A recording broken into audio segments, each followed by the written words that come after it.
कृष्णा। जय श्री श्री गुरुदेव, जय श्री श्री गौर हरि, जय श्री श्री राधा माधव की जय, जय श्री जगन्नाथ देव जियो की जय, जय बलदेव प्रभु की जय, जय सुभद्रा महारानी की जय। সামনেই রথযাত্রা মহোৎসব। 2026 সালে 30শে আষাঢ় 15ই জুলাই বুধবার শ্রী গুন্ডিচা মার্জন, আর 31শে আষাঢ় 16ই জুলাই বৃহস্পতিবার শ্রী জগন্নাথ দেবের শুভ রথযাত্রা মহোৎসব, আর 7ই শ্রাবণ 24শে জুলাই শুক্রবার শ্রী শ্রী জগন্নাথ দেবের পুনর্যাত্রা উল্টো রথযাত্রা মহোৎসব। তো এই রথযাত্রায় সম্মিলিত হয়ে রথের দড়ি স্পর্শ করলে কি ফল লাভ হয়? গুন্ডিচা মার্জন কি? প্রভু জগন্নাথ দেবের রথযাত্রা দর্শন করলে কি ফল লাভ হয়? আসুন জেনে নিই। তো এই রথযাত্রার দিন যদি রথের দড়ি স্পর্শ করা হয়, রথের দড়ি ধরে যদি টানা হয়, প্রভু জগন্নাথ দেবকে যদি দর্শন করা হয়, তাহলে কি ফল লাভ হয় আমরা শ্রবণ করব। শাস্ত্রে বলা হয়েছে, সুত সংহিতায় বলা হয়েছে, রথে তু বামনং দৃष्ट्वा পুনর্জন্ম ন বিদ্যতে, রথে তু বামনং দৃष्ट्वा পুনর্জন্ম ন বিদ্যতে। এই রথে শ্রী জগন্নাথ দেব বামন অবতারে তিনি ভূষিত হন। রথে জগন্নাথের শ্রী শ্রী জগন্নাথের বামন অবতার।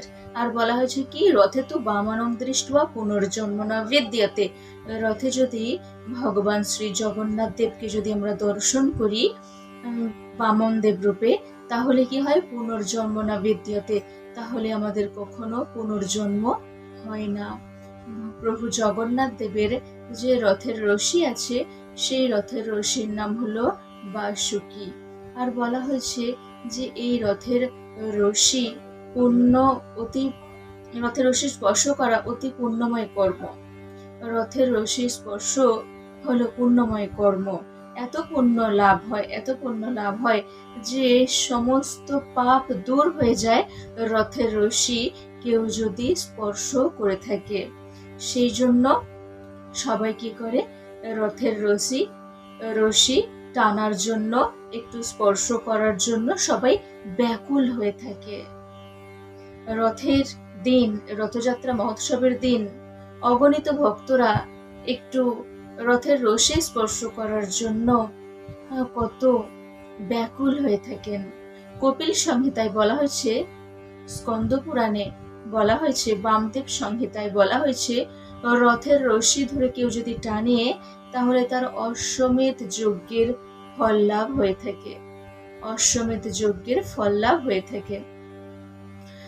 তো এই গুন্ডিচা মার্জন, রথের আগের দিন যে গুন্ডিচা মার্জন হয়, যেখানে প্রভু জগন্নাথ দেব যাবেন, সেই জায়গাটা পরিষ্কার পরিচ্ছন্ন করে ফেলা হয়, খুব সুন্দরভাবে সুসজ্জিত করা হয়, যাতে আগামী দিন প্রভু জগন্নাথ দেব রথে চড়ে সেই স্থানে আসেন। তো খুব সুন্দরভাবে সাজিয়ে রাখা হয়। তো এই গুন্ডিচা মার্জন করলে, গুন্ডিচা মার্জন যাত্রায় অংশগ্রহণ করলে কি হয় সে সম্পর্কে কপিল সংহিতায় বলা হয়েছে, গুন্ডিচাখ্যং মহাযাত্রা ইয়ে পশ্যন্তি মুদানিতাঃ সর্ব পাপ বিনির্মুক্ত্বা তে ইয়ান্তি ভুবনং মম। গুন্ডিচাখ্যং মহাযাত্রা ইয়ে পশ্যন্তি মুদানিতাঃ সর্ব পাপ বিনির্মুক্তা তে ইয়ান্তি ভুবনং মম। গুন্ডিচা মার্জনের মহাযাত্রায় কেউ যদি অংশগ্রহণ করে, কেউ যদি দর্শন করে থাকে, কেউ যদি অংশগ্রহণ করে থাকে, তাহলে সর্বপাপ বিনির্মুক্তা, সমস্ত রকম পাপ থেকে মুক্ত হয়ে যান। আর তিনি ভুবনং মম তে ইয়ান্তি ভুবনং মম, মানে ভগবান বলছেন সেই সমস্ত ভক্তরা আমার পরম ধাম প্রাপ্ত হয়ে যান। সেই সমস্ত ভক্তরা যারা গুন্ডিচা মার্জনে অংশগ্রহণ করে, তারা ভগবানের পরম ধাম প্রাপ্ত হয়ে যান। গুন্ডিচা মার্জন কি? মানে পরিষ্কার করা। যে যত মন্দির পরিষ্কার করবে, যে যত পরিষ্কার করে থাকবে, তার মনের সমস্ত মলিনতা, যত কুটিলতা, যত রকম কিছু আছে, খারাপ কিছু, সমস্ত খারাপ কিছু ধুয়ে মুছে সাফ হয়ে যাবে। আমাদের মনের মধ্যে যে ময়লা রয়েছে সেটা আমরা মহাপ্রভুর শিক্ষাষ্টকম পাঠ করলেই জানতে পারি। মহাপ্রভু প্রথমে কি বলেছেন? চেত দর্পণ মার্জনম, চিত্তরূপ দর্পণকে মার্জন করতে হবে। প্রথমেই বলে দিলেন চেত দর্পণ মার্জনম, ভব মহাদাবাগ্নি নির্বাপনম, শ্রেয় কৈরব চন্দ্রিকা বিতরণম, বিদ্যাবধু জীবনম, আনন্দাম্বুধি বর্ধনম, প্রতিপদম পূর্ণামৃতাস্পদনম, সর্বাত্ম স্নাপনম, পরম বিজয়তে শ্রীকৃষ্ণ সংকীর্তনম। চিত্তরূপ দর্পণের মার্জনকারী, ভবরূপ মহাদাবাগ্নি নির্বাপনকারী, জীবের মঙ্গল রূপ কৈরব চন্দ্রিকা বিতরণকারী, বিদ্যাবধুর জীবন স্বরূপ, আনন্দ সমুদ্রের বর্ধনকারী, পদে পদে পূর্ণামৃত আস্বাদন স্বরূপ এবং সর্বস্বরূপে শীতলকারী শ্রীকৃষ্ণ সংকীর্তন বিশেষ রূপে জয়যুক্ত হোক। তো শ্রীকৃষ্ণ সংকীর্তন, হরিনাম সংকীর্তন মুখে করতে হবে। আর রথযাত্রার আগের দিন গুন্ডিচা মার্জন করতে হবে। তাহলে কি হবে? তার সমস্ত পাপ তাপ মুক্ত হয়ে যাবে, আর সেই ব্যক্তি ভগবানের পরম ধাম প্রাপ্ত হতে পারবে। অনেক প্রচলিত কথা আছে পুরাণ মতে, যে রথের চাকায় কারো যদি প্রাণ বিসর্জন হয়ে যায় তাহলে সে নাকি ভগবানের কাছে চলে যায়, পরম ধাম প্রাপ্ত হয়ে যায়, রথের চাকায় যদি কারো প্রাণ চলে যায়। তো এইরকম কথা আছে। তো সেই জন্য অনেকেই রথের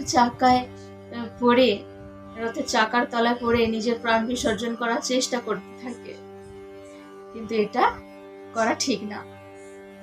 কারণ মহাপ্রভুর সময় আমরা দেখি মহাপ্রভুর 6 জন পার্ষদের মধ্যে, স্বরগোস্বামীর মধ্যে মহাপ্রভুর প্রিয় শ্রীল সনাতন গোস্বামী পাদ, তিনি ওনার যখন খুব অসুখ থাকে, তো সেই অসুখে তিনি ভাবলেন যে আমি রথের চাকার তলায় আমি প্রাণ বিসর্জন করে দেব, আমি উদ্ধার হয়ে যাব, সমস্ত পাপ তাপ থেকে মুক্ত হয়ে যাব, এরকম ভেবে তিনি প্রাণ বিসর্জন করতে চেয়েছিলেন। কিন্তু মহাপ্রভু নিষেধ করেছেন। মহাপ্রভু বললেন যে না, আত্মহত্যা করা উচিত না। কেউ যদি রথের চাকার তলায় পড়ে প্রাণ বিসর্জন করলেই কেউ মুক্ত হয়ে যেত, তাহলে সবাই তো রথের চাকায় পড়ে প্রাণ বিসর্জন করে ফেলতে পারে না, এটা ঠিক না। আত্মহত্যা, এই দেহ ত্যাগের চেষ্টা, এটা হচ্ছে তমগুণের প্রভাব। এই তমগুণের প্রভাবে প্রভাবিত হওয়া কখনোই উচিত না, এটা তমগুণের কাজ। সত্যগুণ, রজগুণ, তমগুণ, তো তমগুণ সব থেকে খারাপ গুণ। এই তমগুণের প্রভাবে প্রভাবিত হয়ে দেহ ত্যাগ করা উচিত না।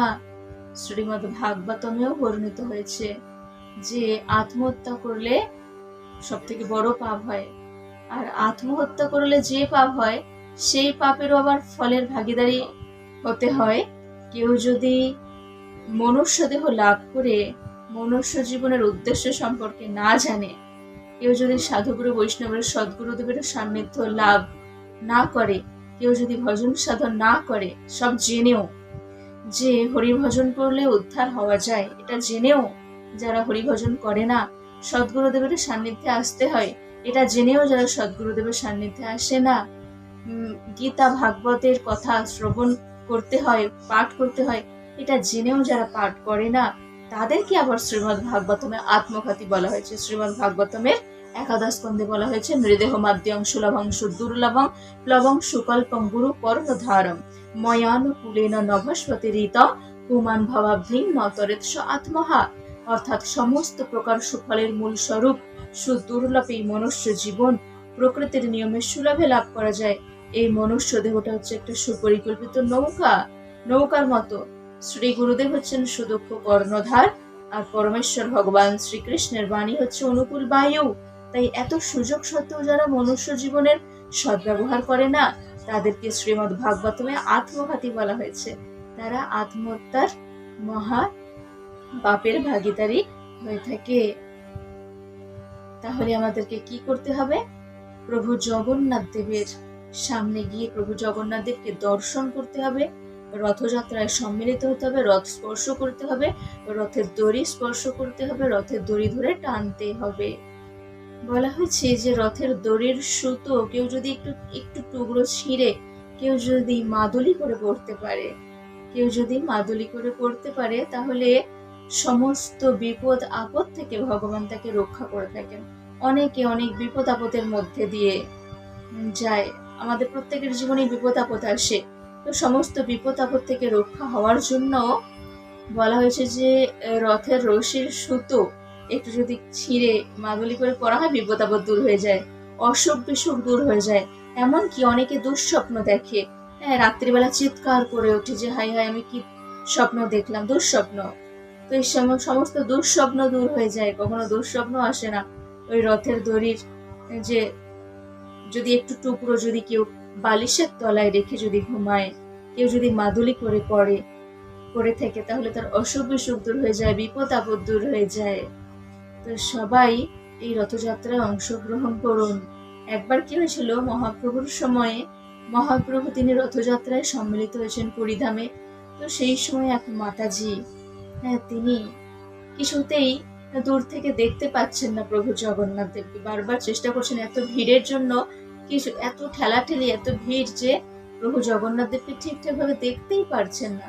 তো তিনি যেন কিছু একটা উঁচু জায়গায় পা দিয়ে উঠে প্রভু জগন্নাথ দেবকে খুব সুন্দরভাবে দর্শন করছেন, নিশ্চিন্তে মনের আনন্দে মন প্রাণ দিয়ে দর্শন করছেন প্রভু জগন্নাথ দেবকে।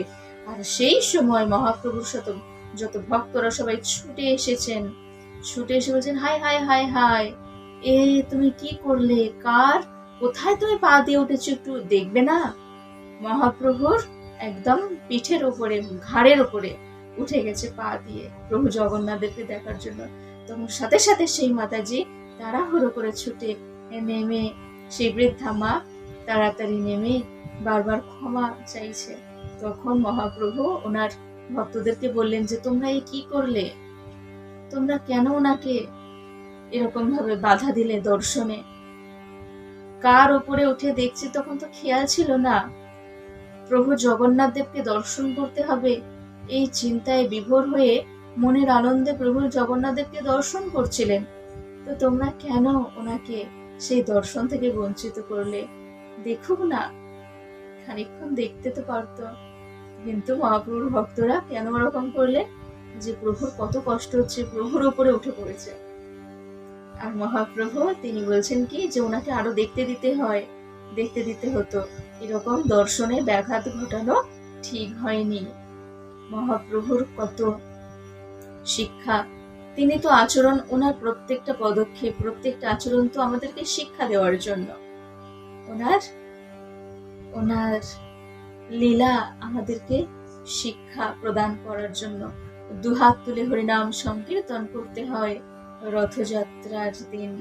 রথের সামনে দুহাত তুলে কেউ যদি হরিনাম সংকীর্তন করে থাকেন, তাহলে ভগবান শ্রী জগন্নাথ দেব তার কেনা হয়ে যান। তাই সবাই কি করবে, রথে তু বামনং দৃষ্ট্বা পুনর্জন্ম না বিদ্যতে, কেউ যদি পুনর্জন্ম লাভ না করতে চান, যে আমি পুনর্জন্ম লাভ করব না, পুনর্জন্ম মানেই দুঃখ কষ্ট, তাহলে অবশ্যই প্রভু জগন্নাথ দেবকে দর্শন করবেন। রথে বসে আছেন প্রভু জগন্নাথ দেব, এইভাবে প্রভুকে দর্শন করবেন। আর অবশ্যই রথের দড়ি স্পর্শ করবেন। আর রথের আগের দিন গুন্ডিচা মার্জনে যদি অংশগ্রহণ করতে পারেন তাহলে খুবই ভালো হয়। সর্বপাপ বিনির্মুক্তাতে ইয়ান্তি ভুবনং মম, ভগবানের পরম ধাম প্রাপ্ত হয়ে যাবে সমস্ত পাপ তাপ থেকে মুক্ত হয়ে। তো সবাই ভালো থাকুন, সুস্থ থাকুন।